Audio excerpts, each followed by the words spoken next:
It's 10 o'clock. This is Sky News at 10, our top story.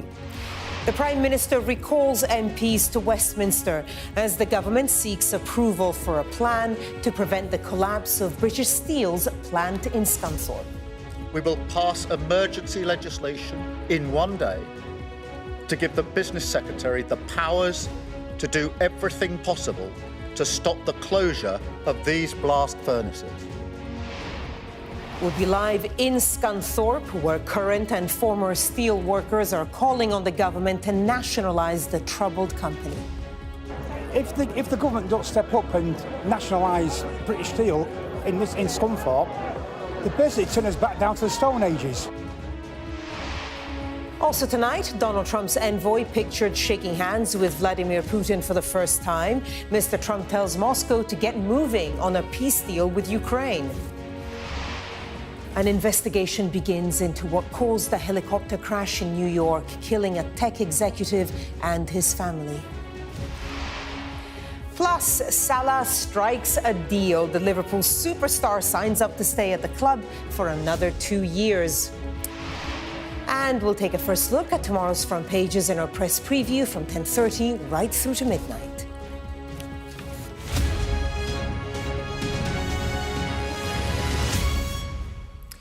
Good evening. The government say they had no choice but to act after recalling MPs to Westminster tomorrow to debate emergency legislation on the future of British Steel. The company's Scunthorpe plant has the UK's last operating blast furnaces, but fears have been growing they could be shut down as early as next month after its Chinese owner cancelled orders for supplies crucial to keep it running. Speaking at Downing Street earlier, the Prime Minister said that all options were on the table, but the government is facing growing pressure to intervene to take over control of the troubled company. Here's our political correspondent, Serena Barker-Singh. Scunthorpe's 150-year-old British steel site, the only place in the UK that still makes virgin steel, but a company now facing difficulties. The last 2 blast furnaces were meant to be switched off today. Now saved at the last minute, the government prepared to step in. We will pass emergency legislation in one day to give the Business Secretary the powers to do everything possible to stop the closure of these blast furnaces. Action promised, but what does it look like? Can you tell us whether this is nationalisation or a precursor to nationalising British Steel? And if it's not that, why not? Well, what we're doing tomorrow is passing legislation to take control of the plant and to preserve all viable options. It does mean all options are on the table. Negotiations between the Chinese company who owned the site and the government apparently broken down, with talks taken to the wire. Both houses will be recalled tomorrow on a Saturday, the government hoping their measures can be passed by a bill in one single day to take direct control of British Steel. Though from ministers' words this week, it's clear this was a last resort. We are in the middle of discussions. We're in conversation both with the owners and with the trade unions to find a deal. The right way forward is for a commercial deal. Unions welcomed government intervention. Given the state of the situation with the business and given the urgency of the raw materials need, it's our opinion that nationalisation is the only thing that will secure steel making. And as I said, the Secretary of State has been really clear with us that if that's a decision that needs to be made, then they'll make that decision. But signs that the debate may not be plain sailing for the government, with Kemi Badenoch saying the government have bungled negotiations, a point echoed by her only Metro mayor. How are your colleagues feeling about being recalled to Parliament tomorrow? The reaction is one of frustration. This is something that we've been warning about for some time, that it looked like it was the road that we were going to be on, and sadly we've ended up at the destination that many of us have warned of. Having said that, while people are frustrated, I think there's a recognition from everybody that I've spoken to that nationalisation has to be the option. We cannot leave the UK without a UK sovereign steel-making capability. This is a rare and extreme option. The last time Parliament was recalled was in 2021 over Afghanistan. But clearly the stakes are high. If Scunthorpe Steel closes, the UK would then be the only G7 country that didn't produce virgin steel. Serena Barker-Singh, Sky News, Westminster. Well, in a moment, we'll get the latest on what we're expecting tomorrow in Parliament from our political correspondent, Rob Powell. First, though, our North of England correspondent, Katie Barnfield, is in Scunthorpe for us. And Katie, of course, thousands of jobs are dependent on that plant in Scunthorpe. What's the mood there like tonight? Well, as you can imagine, there is a real strength of feeling here in Scunthorpe about the future of these steelworks. It's not an exaggeration to say that pretty much everyone around here has some kind of connection to this plant. We went to a pub just down the road from here a little earlier. Obviously, a sunny Friday evening. The beer garden was absolutely packed, and everybody we spoke to there was either a current worker at the plant, a former worker, or they knew friends and family who work here. And everyone said pretty much the same thing. There is deep concern over the future of their jobs at the moment and real anger towards the plant's Chinese owners, Jingye. They all told me that they want to see full nationalisation as soon as possible, and anything less than that just wouldn't cut it for them. It'd destroy this place. I mean, it might as well be a waste site after that. Once the steelworks shuts, that is it. There's nothing left for Scunthorpe after the steelworks. I've heard that they're going to take it on, the government, nationalise it. But if they don't, Scunthorpe as a town will end. If the government don't step up and nationalise British Steel in Scunthorpe, they're basically turning us back down to the Stone Ages.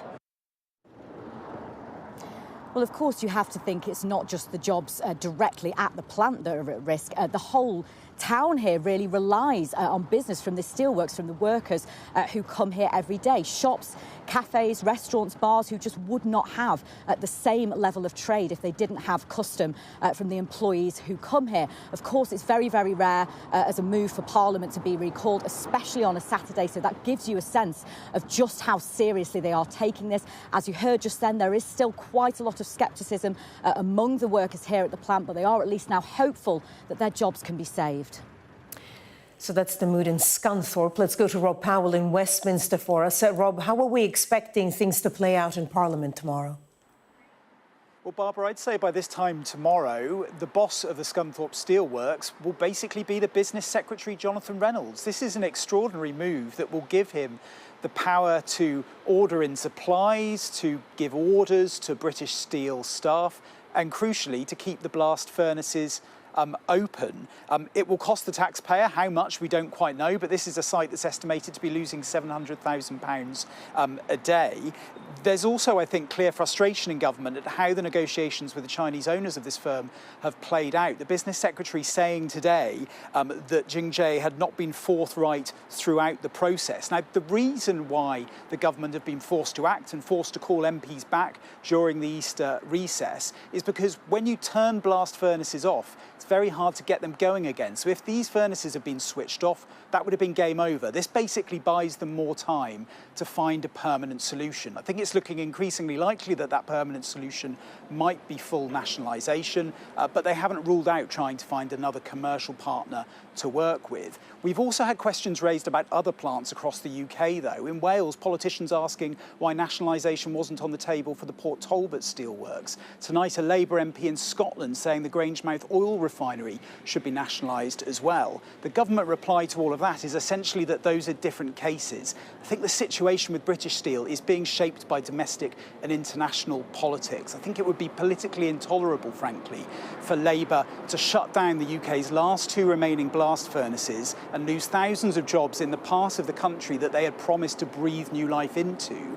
And I think when you also consider that Labour have promised to try and build resilience, economic resilience in the face of global instability, it wouldn't be a good look to become the only G7 nation unable to produce virgin steel at a time when globalisation appears to be in retreat. So there are a lot of uncertainties still here, but I think one thing's for sure, as a political parable about the changing nature of traditional industry and the challenges of globalisation, the saga of British Steel is hard to beat. Rob Powell in Westminster and Katie Barnfield in Scunthorpe. Thank you both. Russia has to get moving. The message from Donald Trump to the Kremlin today, as the White House stepped up the pressure on Vladimir Putin to strike a peace deal with Ukraine. Today saw the first on-camera encounter between Mr. Trump's special envoy, Steve Witkoff, and the Russian president, even as allies of Ukraine, including the UK, announced a multi-billion-pound package of additional support for Kyiv. Here's our Moscow correspondent, Ivor Bennett. Where do you think the power lies in this relationship between a former property mogul and the Russian president? US envoy Steve Witkoff looked more like an embarrassed fanboy than a tough negotiator at what was his third meeting with Vladimir Putin in as many months. He was in St. Petersburg to push for a ceasefire in Ukraine, but it seems his hosts weren't in any hurry. They began the day by taking him on a tour of Russia's second city. Sightseeing first, peace talks later. The Kremlin sounded relaxed. We're exchanging views, conveying our positions. It's meticulous work, breakthroughs are not expected. The process of normalization of relations is ongoing. We're looking for the basis to establish the trajectory of the Ukrainian settlement. Despite talking about peace, Vladimir Putin still appears set on war. Before meeting Witkoff, he addressed military commanders and talked up the strength of Russia's naval nuclear forces. But is Donald Trump losing patience? Russia has to get moving, he wrote on social media. Too many people dying, thousands a week, in a terrible and senseless war. A war that should have never happened and wouldn't have happened if I were president. But he is president now, and the war continues in the most brutal way. 9 children were killed in this missile strike last week, prompting a desperate plea from Ukraine to bolster its air defences. 10 Patriot systems, the free world has them. What is needed now are political decisions to make them work for peace. We need that result. His appeal to Western allies meeting in Brussels didn't go unheard, with the UK among those pledging billions in more support. We do whatever we can do to support Ukraine as long as it takes, and I think today was a quite impressive evidence for what we are able and willing to do. But the question remains, what is Russia willing to do? It seems the US still doesn't have the answer. Ivor Bennett, Sky News, Moscow. China has announced it's raising additional tariffs on American goods to 125% as the tit-for-tat round of retaliations continued. Donald Trump took to social media today, insisting his plan for the country's economy is working. Writing on his Truth Social platform, the president said, "We're doing really well on our tariff policy. Very exciting for America and the world. It's moving along quickly." And as that global trade war between the US and China deepens, the White House has said the US president is open to a deal with Beijing. The White House press secretary told journalists this evening that Donald Trump wanted to negotiate a deal that benefits American workers, but made it very clear if it's hit, America will always retaliate. The tariff rate on China remains where it was yesterday, at the 145% level. The president made it very clear when the United States is punched, he will punch back harder. And he hopes to make a deal that benefits the American worker and our companies that have been ripped off for far too long. And he's finally taking bold and courageous action to do that. You know, taking on China is, in the terms of trade and tariffs, is something that both Democrats and Republicans alike have spoken about for decades. President Trump is finally doing it. Well, after a week of economic turbulence across the world, there was welcome news for the government today here in the UK, with news that the economy grew faster than expected in February. But as businesses face the impact of a trade war and tax rises, well, the outlook is more uncertain. Here's our business and economics correspondent, Gurpreet Narwan. When it comes to food, British appetites are a lot more curious than they used to be. To feed them, produce from across the globe flows into our island every day. But for businesses in the space, the prospect of higher global tariffs is leaving a sour taste. I am confident that we can continue to grow despite what's happening around us. It's just going to take some dexterity, I think, on the part of our team to manage it. But I think we have managed similar situations before, economic impacts, conflict, pandemics. Resilient in the face of adversity. British businesses are good at that. And despite recent fears about tax rises and looming tariffs, they have so far held firm, with economic growth coming in higher than expected in February. 0.5%. That's some of the fastest growth rates we've seen in recent months, and the highest since the beginning of 2024, when the economy rebounded out of that recession that was driven by the cost of living crisis. A quick health warning, these are monthly figures. They can be volatile and prone to revision. And we've seen actually that January was revised, but in this case, it was revised up. Nevertheless, the quarter is shaping up well. And what this is telling us is that businesses have been resilient, even though factories were sounding the alarm over tax rises and concerns that Donald Trump was about to impose tariffs. Well, in fact, it looks like they were ramping up production to get orders out of the door before any tariffs came into force. And those tariffs, well, they did come into force. In fact, that's made much of this redundant. We're now in April, and a 10% tariff is going to weigh on our exporters. And perhaps the more acute pain will be felt from the global economic slowdown that comes when the world's largest economies, the US and China, are engaged in a trade war. And all of that, well, it risks derailing Rachel Reeves' plan for growth. You can see this is when Labour came into power. We haven't had that massive growth bazooka she promised. It's been a very similar picture to the one we had under the Conservatives. Donald Trump, well, he risks jeopardising that, even though the Chancellor is hopeful she can do a deal. We continue to engage with our counterparts in the United States, and of course we want to secure the best deal possible for British jobs and British industry, and we are absolutely continued and resolved to do everything we can. But at the same time, we also want to improve trading relations with other countries around the world. Some call it hope, others wishful thinking. Donald Trump has proven he's a volatile deal maker, but right now, he's holding the keys to our economic destiny. Gurpreet Narwan, Sky News. Well, as ministers cautiously welcome those latest growth figures, UK households are continuing to struggle as price rises across the board pile pressure on finances. Sky's communities correspondent Lisa Holland reports now from Barking in East London. So what I'm going to do is I'm going to tick you off over here.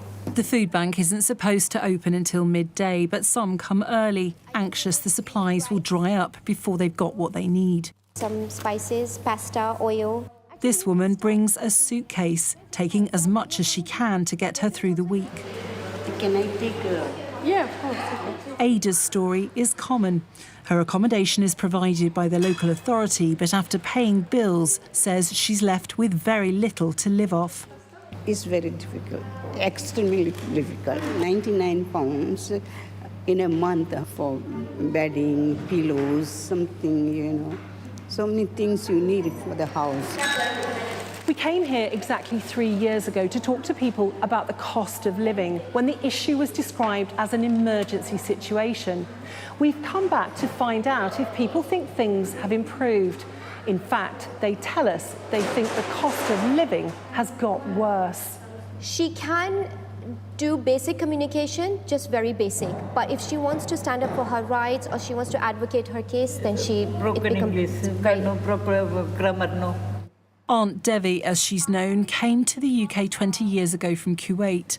Like almost everyone else here, she's reliant on help to access benefits, a system which the food bank organiser says has got increasingly complex over recent years, adding to people's hardships. Language barriers are not just language barriers. They open up the channels to so many other barriers. And digital exclusion is one of them. To access benefits and to exist in Britain. Yeah, literally. I have people coming up to me with their phones, checking their phones on my table and say, there you go, do it for me. But the threads of why people are struggling weave through all communities. Across the road from the food bank, we find a growing sense of frustration amongst people who feel the cost of living has slipped down the political agenda. You're worrying about your electric bill, your gas bill, your council tax, everything. And I know people that's desperate. and they cannot pay their bills. And they're worried about ending up in court and things like that. Retracing our journey from 3 years ago, we head back to Barking in East London. Then, people told us of a sense of foreboding, unsure of what the future would bring. We returned to a local laundrette to meet a familiar face with a grim take on it all. Miriam has worked here for over a decade. Did you imagine that 3 years later we'd be standing here and it would have got even worse? Worse, yeah. I didn't expect that, but it's getting worse. And that's why there will be crime every time, because when people doesn't get enough money, they start stealing. They might kill you for a watch or a phone. Some of Miriam's customers seem downbeat. There is nothing they can do. I just look at their faces and they look like it's normal. People have got used to it. Yeah. 3 years ago, the cost of living crisis was being described as the worst in a generation. The hope is for some indication the end is in sight. Lisa Holland, Sky News, Barking.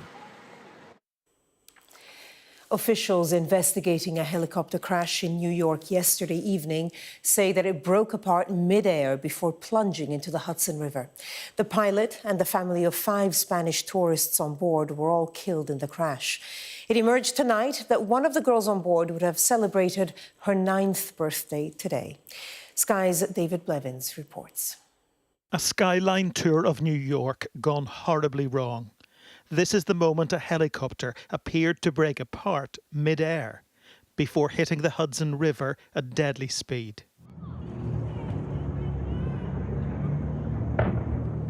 The chopper's rotor blades detaching from the aircraft in a matter of moments, still spinning upon impact. Oh my goodness.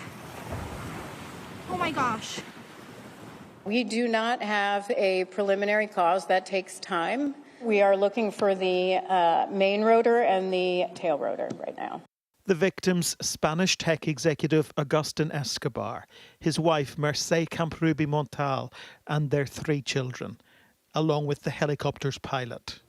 For those who witnessed the crash, terror and disbelief. The propeller just exploded and scattered. And then after that, we saw the plane was just spiraling down, like going from left to right like that. And we were like, oh my God. And we started screaming because we were like, is this really happening? We just couldn't believe it. The Bell 206 chopper, operated by New York Helicopter Tours, sank quickly.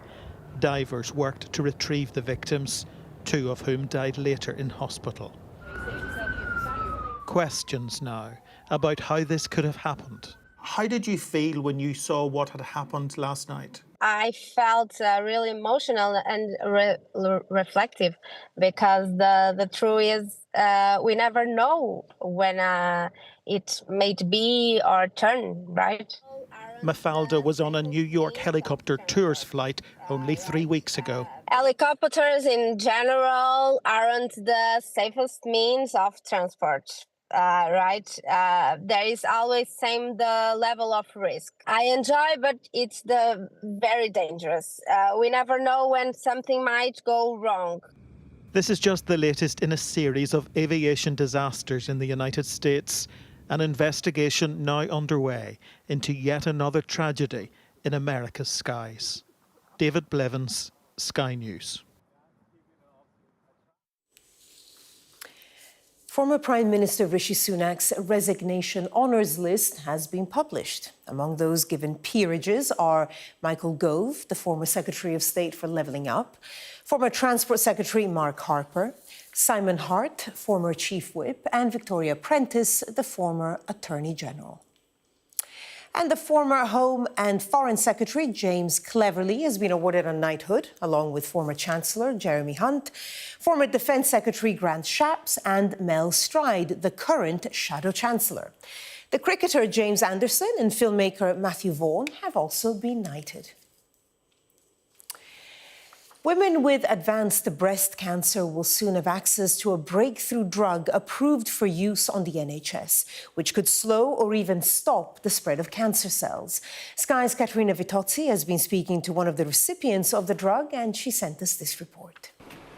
It's been hailed a landmark moment. Capivasertib is a unique type of cancer treatment for the most common form of advanced breast cancer, and it's now available on the NHS. The trials for the most common form of breast cancer, which is estrogen receptor positive breast cancer, and for women who have metastatic breast cancer, cancers that spread elsewhere in the body. This is not a curable condition, but it is treatable, and we need new drugs that will help our existing therapies work for longer. And that's where this new drug, capivasertib, comes in. It doubles how long hormone therapy treatment works for. Capivasertib works by blocking a protein in the cancer, significantly slowing down the speed with which it spreads and delaying the need for more invasive treatments like chemotherapy. Ellen Hughes has been taking it as a pill twice a day since February to slow down the progress of her stage 4 cancer. It's given me the opportunity to see my daughter get married. It's given me the opportunity to see my son, my youngest son, go to university. It means that I can keep in touch with my other son who's in Canada. So there are so many benefits to it. But I don't look at myself anymore as a dying person. I look at myself as a thriving person who will carry on thriving for as long as I possibly can. Ellen was able to access the drug through private healthcare, but now that it's on the NHS, the drug could benefit thousands of people. This is a drug for people with incurable secondary breast cancer who have alterations in cancer genes. It can give them additional time before their disease progresses to do what matters most to them and to spend time with those that they love. So this will be really welcomed by patients as well. It's also a success for UK science. The drug, available from today, was designed in Britain. In a 2-decade-long process from discovery to public use that could give people like Ellen happier years ahead. Katerina Vitozzi, Sky News. Engineers at a Wales-based aerospace company are testing the possibility of manufacturing materials that are literally out of this world. Some experts say the mini space factories, which make products that are impossible to make on Earth, could be a new industrial revolution. Our science correspondent Thomas Moore has more. The satellite is currently operational. On a business park on the outskirts of Cardiff, engineers are forging a new industrial revolution. This is a prototype space factory undergoing final checks before being shipped off to the United States for launch into orbit. It's already loaded up with raw materials inside.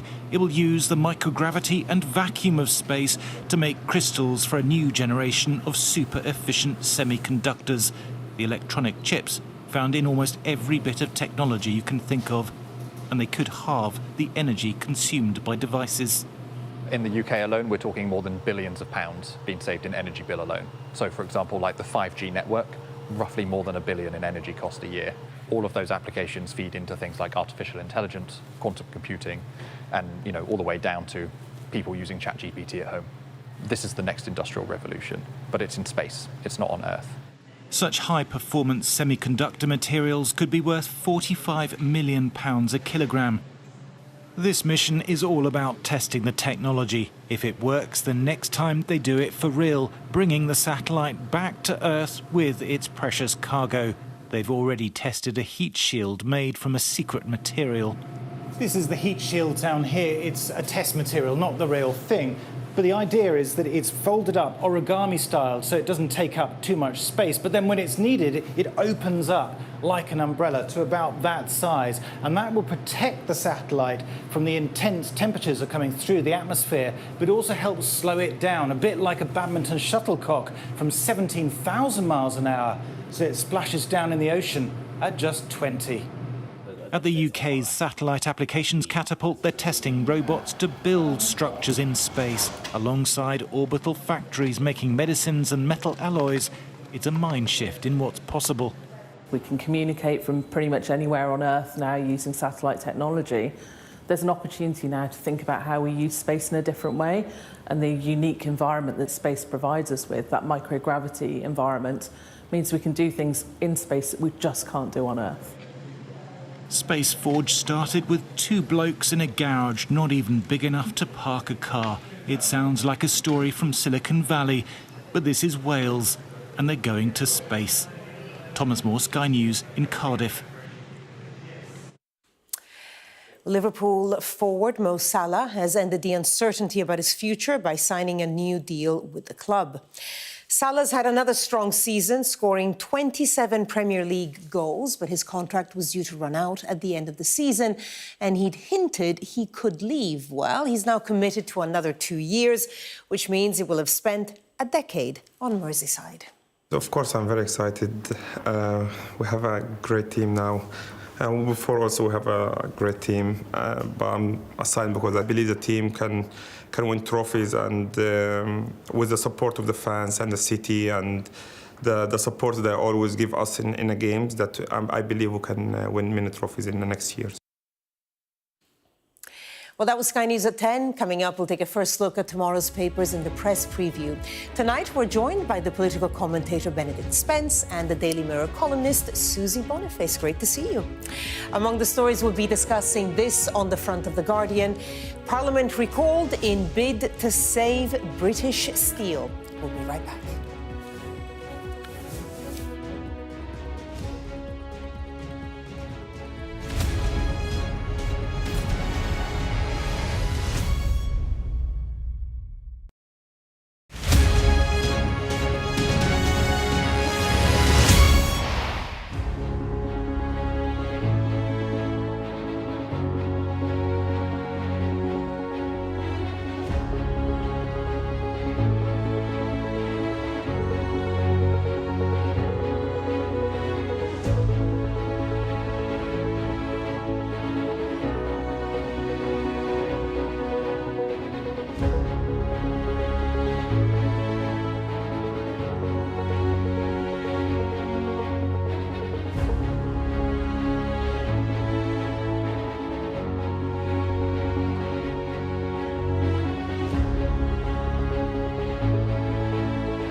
Play Sky News.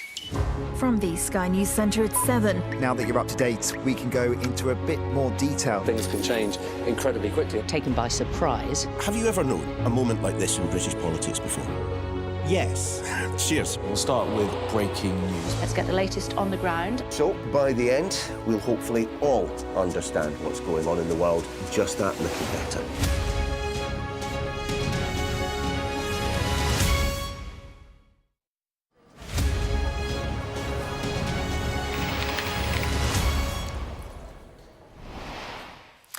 Hello there, you're watching the press preview, a first look at what's on the front pages as they arrive.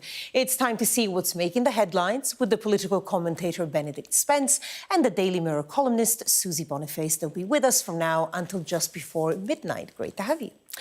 Now let's see what is on some of those front pages. Well, the Eye looks ahead to tomorrow, when Parliament will sit on a Saturday to discuss the future of British steel, with the Prime Minister warning that the UK's economic security is on the line.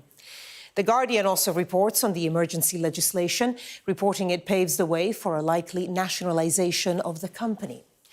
The Financial Times hears that a US central bank, the Federal Reserve, may intervene if Donald Trump's tariff scheme continues to cause market volatility. The Mirror pours scorn on Rishi Sunak's resignation honours list, in particular the peerage given to the former Education Secretary, Michael Gove. The Express speaks to a woman who claims she was arrested for confiscating her children's iPads. The Mail carries a photo purporting to show the head of NHS England asleep on a train shortly after he gave evidence to Parliament. And The Star has the story of a suspected shoplifter in a pet store who's alleged to have stolen birds by stuffing them into his underpants. That headline wrote itself. And we're joined tonight by Benedict Spence and Susie Boniface. Thank you so much for being with us tonight. So that story that broke earlier today, Parliament being called in tomorrow, the government saying they had no choice to do this because of the situation of the Scunthorpe plant. Let's start with that story. And Susie, if you want to start us in The Guardian. Well, they did have a choice. They could have done it a month ago when the owner of the plant said this is what's going to happen. They could have done it several months ago when the unions warned this was going to happen. And they could even have done it when they came into office because Labour in opposition said this was going to happen and tried to put pressure on the Tories when they were in government to safeguard British steel. The fact they've left it to literally the 11th hour, a few days, a matter of hours before you go past the point at which you can order the coke and coal that keeps those furnaces open, just shows, I think, how last minute and rushed this is. This isn't, I'm afraid, I wish it was, but it's not a Prime Minister acting decisively to save an important British industry. He's talking it up that way, but this is a Prime Minister in a panic, fundamentally, because he should have done it a long time ago. He didn't need to call them back off holiday. He could have done it before they went. And as much as we can certainly put a lot of the blame at the Prime Minister's door, this is an institutional thing. The fact that these are really our last remaining furnaces going in the UK after what happened caught up with Tata Steel, we've managed to get ourselves into this situation where we may not be able to produce our own steel, not even necessarily the virgin steel that you actually need to do anything useful, but just simply to recycle other people's steel, which leaves you completely at the mercy of major steel producers like China, for instance, or India, who might not have your best interests at heart. And at a time when the government is turning around and saying, well, we might need to rearm and we need to have lots of investment projects because we need to improve infrastructure, to not actually have control over your own steel production capacity is incredibly short-sighted. In any situation, this would be silly, but at a time of fracturing sort of peace around the world and rising costs for the production of all of these things anyway, and raising concerns around trade, this is catastrophic. So, yes, I think Susie's right that this is something that the Prime Minister should have addressed beforehand. But how on earth it was that the Tories allowed us to get to that position at all, you know, in the pursuit of the free market and that being the best thing, incredibly short-sighted. There's a lot of questions about how this Chinese company actually handled the plant as well. It does cost £700,000 a day. So is nationalisation the right way to go? It's the only way to go. And, you know, there's lots of things being said by people who think that if you don't make your own virgin steel from iron ore, it's not as good as steel. That used to be the case. Today, you can make very wide variety of grades of steel. You can pretty much do all the stuff that you can do now. Some of them, the most high-tech steels that we use in this country, the most delicate stuff is made in electric arc furnaces from recycled steel. And we actually recycle more, we have more scrap steel ourselves than we do the iron ore. We don't mine iron ore, so it actually makes us more self-reliant, less dependent if we are recycling some of that scrap steel, which we're throwing away more than we're actually producing. So it can be beneficial to do that. But the fact is that Labour knew when it was in opposition that this was the problem, and it was quite clear and it was quite strong on what needed to be done about it. And it should have been working on this since day one, and to avoid this ever getting this bad. Not just because it looks bad and it's messy and it's going to be expensive to try and take a big company away from a Chinese firm which is going to then sue you for the loss of its asset, even if it is one that's costing it lots of money. It's the fact that there are 3,000 jobs that are attached to it, and all those jobs have a home or rent or a mortgage or food or a car or families, and they've all made different decisions in the past year because they don't know if their job's still going to be there. If they'd had that reassurance and if they had acted quickly at the start, as they said they were going to on an awful lot of things when they took power, then we wouldn't be in a situation, those jobs would have been safer for longer. And the line about jobs is the one that the Eye is going with, and on their front page, battle to protect UK jobs, like you say, 3,000 PM warns of economic security on the line. I mean, it's the 3,000 jobs, but really it's the whole community around it. It's Scunthorpe, effectively. The question to you, Benedict, is nationalisation the only way to go? Yes, it is the only way to go at this moment in time. And I think it's curious that you even have people like Nigel Farage, as usual, sort of jumping on the bandwagon, trying to get out in front, saying this is the only way to go. You know, a stark break, I think, with what many people would have considered his actual sort of economic outlook broadly. But I think it also taps into the national mood, which is that the days of that sort of Thatcherite attitude, which is the market can solve everything, well, people are looking around at all the privatised industries of this country and going, it's not particularly worked out very well. And when it is a question of national security and how much a plant might lose on a day-to-day basis is actually not by the by, I think a lot of people will take that view. But yes, even if it wasn't politically popular, which is why I'm slightly amazed that Labour isn't going sort of gung-ho on this, I think it is realistically the only way of keeping this going. You're not going to find a buyer at this stage who's going to be able to prop it up. And if you are, it's not necessarily going to be a friendly one if what we're talking about is companies that are backed by nation states. OK. If we look here at the Daily Mirror, I think it's inside pages. Susie, tell us a little bit about how they're covering it here. Well, they're talking about, this rare recall vote. It's not very often that you bring the MPs back in, especially during a recess. It usually shows something drastic happening overnight, like a war suddenly breaking out. When it is something you have known in advance, it is a sign of not having got your ducks in a row at the right time, or having been very badly let down, perhaps in talks with the company in question. But, I mean, they're talking about British steel hanging in the balance and so on. There is still a steel industry in various places. Sheffield Forgemasters uses electric furnaces which are creating the steels for our nuclear submarines and so on at the moment. You have to have these facilities, but we've got to remember as well, every solar panel has steel. Every electric car has steel in it. Every hybrid car has steel in it. Every wind turbine has steel in it. You have to be able to produce that stuff.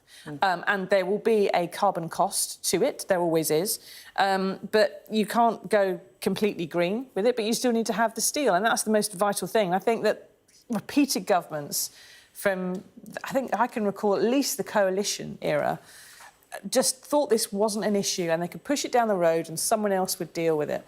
And I did think that when we had a Labour government in who had been so strong about this and backed the Mirror's Save Our Steel campaign in opposition, that they would be a little bit more on the front foot. They don't seem to be, unfortunately, which is why we are where we are. Just to link us to the next story, I'm wondering whether, the 10 days that we've had since Liberation Day and all the stresses and uncertainties over tariffs, whether they're on, whether they're off, do you think that played any part in sharpening minds, Benedict? I suspect it probably has. You can't... Look, if we in the UK can't necessarily trust what the US is going to do as an economic policy on a day-to-day basis, then yes. And actually, as much as we may have made some progress on things like electronic arc technology, ultimately, if the supply chains, Susie was talking about all of these things things, be it wind turbines, be it solar panels, all of these things ultimately do come back to China. And if you have a situation where the US is actively invoking a trade war and possibly worse against China, you're going to find yourself in a very difficult position where your supply chains will almost certainly get affected. Even if the Trump administration goes, do you know what, no tariffs for Europe or the Brits anymore, that's still going to be impacted by this. So yes, you can't rely on Washington to tell you what it's going to do in advance. You therefore can't rely on what Beijing and the companies associated with Beijing and controlled by them will do. Yes, it needs to focus minds, and it won't just be the UK, of course, but it'll be Europe as well. But in particular, as we've said several times, this is something that a properly developed economy that is serious about being a power on the world stage needs to be able to produce its own basic materials, and this is one of them. Okay. One of the big problems from tariffs is going to be that China now has lots of steel, which is quite cheap, can't sell it into America, will be dumping it on the rest of the world market, and that's going to really affect British steel and the prices we have to pay for. Speaking of tariffs and, of course, the US, where it all originates from, if you look at the front page of the FT weekend, Fed ready to help markets as Trump tariffs trigger a sell-off. I mean, to both of you, we've seen, of course, a lot of instability in the markets, Trump sort of changing his mind. What do you make of this headline, Susie? Well, the real risk long-term now for Trump is, he's reversed some tariffs, but he's still got this huge problem with China. And he's still kept those, and they've got retaliatory tariffs back at them. Now, those two countries are responsible for about half of the world's growth last year. So they start taking lumps out of each other, and that is still going on, then that's going to affect everybody. And what this is a sell-off of American bonds. So traditionally, the US government has been seen as such a safe haven that, its bonds were a safe thing to buy and to invest in. If they start now bailing out of that worldwide, then it shows that they think that the American government is unstable, that its economy is not a safe place, and that the government is not necessarily always going to step in to honour its debts. And that's going to be the long-term thing that will affect its own debt repayments and its own consumer industry as well. Briefly, please. Briefly, maybe things will calm down by his third term. OK, you can have a little bit longer than that. That's civil war. I know, that's the joke. Yeah, OK, no. OK, all right, we'll talk about it later, I'm sure. Stay with us. Coming up, Michael Gove has a peerage and Jeremy Hunt has a knighthood. Susie's paper has some thoughts, pretty strong ones, so do our guests when we come back.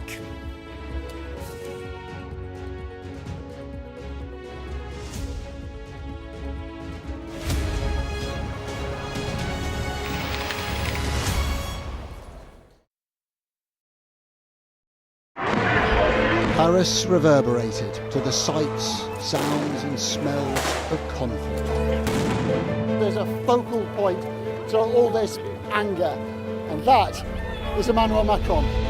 I'm Adam Parsons, Sky's Europe correspondent based here in Brussels. There are dozens of people desperately clambering to get onto that boat. It is a chaotic scene, but it's being watched by dozens of French police officers on the beach.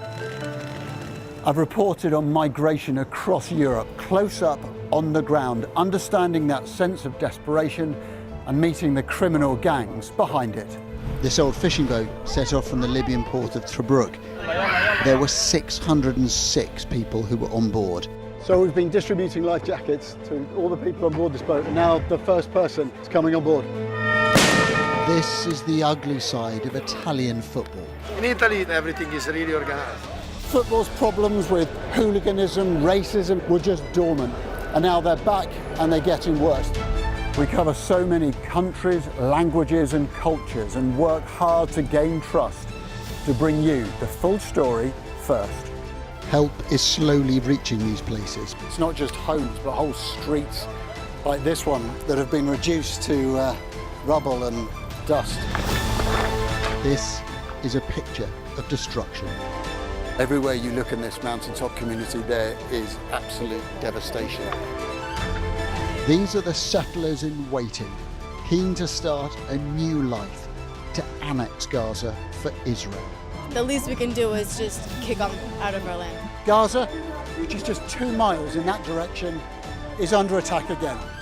Getting the chance to tell people's stories, it's a privilege.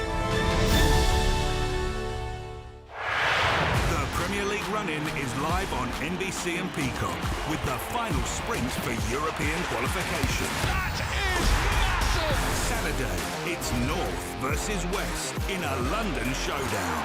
Arsenal secured bragging rights in the first meeting. Superstar for Arsenal. But Brentford are looking to make European history.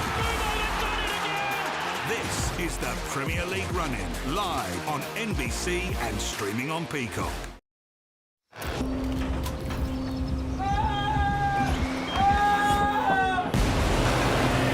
The most significant day of this conflict. They keep telling us that they want aid. And this is what's left of it. Heavy vehicle. Why only in America? People want their country to work. You want a job in a normal life. Why are these homes empty? I want you to be honest with people. That has happened within minutes. Sky News, the full story first. A show of military might and menace. Why should the West trust you? Frankly, I don't care whether the West trusts us or not. Sky News. Get the full story first. Have a quick word for Sky News. Is the West right? Are you fueling Russia's war machine? American journalist Evan Gershkovich is on trial here, but was first on display.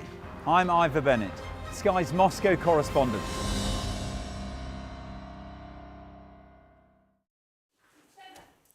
Welcome back. You're watching the press preview with me in the studio, Benedict Spence and Susie Boniface. Let's go straight to the Times and a headline there about Ukraine. A Trump aide, Keith Kellogg, who's meant to be the special envoy really to Ukraine, although hasn't been particularly active. He's slightly been outclassed by Steve Witkoff, but he is saying that we can split up Ukraine like Berlin post-World War II, where you'd have the US zone, Russian, French, British. What do you make of it, Benedict? Fortunately, nobody's mentioned building a big, beautiful wall yet. Good. Or getting the Mexicans to pay for it. So it's nice to see that there are some slight changes on Trump's approach to this. What you appear to have here is a general who has got a map and some crayons and is drawing on it. And he's come up with something which is remarkably similar to what I imagine the Russians had in mind when they actually launched their invasion. The way that this has been phrased, the way that you can just magically do things. I mean, I like the can-do spirit. I'm not sure that that's going to go down particularly well in Ukraine. I'm also not sure it's going to go down particularly well in Moscow, if I'm going to be completely honest. I don't see how there is a world in which the Kremlin accepts there being NATO peacekeepers effectively in any part of Ukraine. So it's a lovely idea, and that it'll get us all singing around the table Kumbaya, just like has happened in Berlin for so long. But I don't think it's in any way realistic. Also, you know, we had Steve Witkoff shaking hands with Vladimir Putin today in St. Petersburg, so you sort of think this might have made the Times front page, but one wonders how much influence he actually has. Yeah, it's astonishing. It's just, I think it's a sign of how much the current Trump administration, if you didn't already know it from the tariffs kerfuffle we've had over the past week or two, is populated by what was at the bottom of the barrel and has since been emptied out. And to suggest that what happened in Berlin was successful for anybody involved, that people didn't die, and also to totally ignore the fact that that happened after post the end of 1945, because there was no functioning government in Germany and it had to be administered by the Allies, and that's why they carved up Berlin in different ways. And it was for a very definite period of time in which they then walked away and let them sort themselves out with a wall. Ukraine has a functioning government. They do not need someone to come along and run a bit of it for them.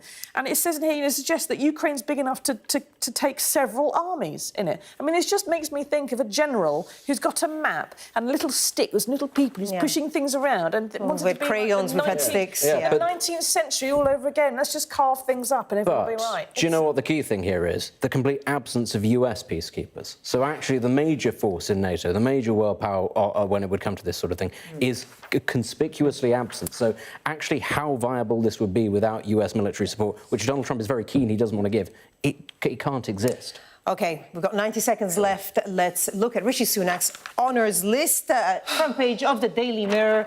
Susie, don't hold back. Right, Jeremy Hunt, Sir, apparently, forgot he had luxury flats, presided over what was a winter crisis that became a regular daily crisis in the NHS, left behind a debatable-sized black hole in the national finances we're all still paying for.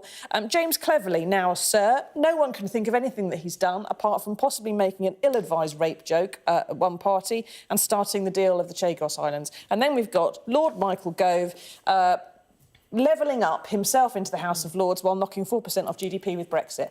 Thanks. Yeah, all of you, take a bow. But Benedict, all former prime ministers do this, don't they? Yeah, they do. This is. I know. Well, at some point, maybe Labour are in power. They possibly could do something about changing this. Look, I like the pageantry. I think they all look very pretty in ermine.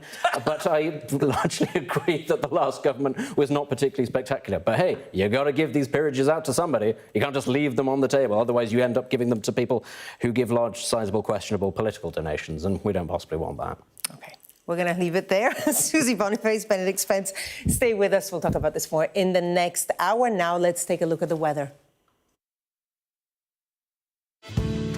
A bright start and always a warm welcome. The weather, sponsored by Qatar Airways. Well, the weather has been lovely, but it's going to change over the weekend, becoming cooler and more unsettled with some significant rain in the forecast for next week. It'll be a chilly start to the day as clear skies overnight have allowed temperatures to fall low enough for a frost in some rural areas. Early mist and fog over eastern counties will clear to sunny skies. It'll be breezy in the northwest and southwest where rain approaches. Now, through the morning, cloud will take over much of Ireland, Wales and the southwest with some patchy outbreaks of rain. Central and eastern parts of the UK mainland will be largely dry, sunny and warm with inland temperatures topping 21 degrees Celsius. Coastal areas will be cooler in freshening sea breezes. By evening, cloud will have increased across all parts of the country, bar East Anglia and the southeast. A bright start and always a warm welcome.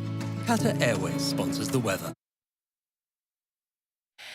Well, coming up next on Sky News at 11, all the latest as Parliament is recalled to discuss the future of British steel.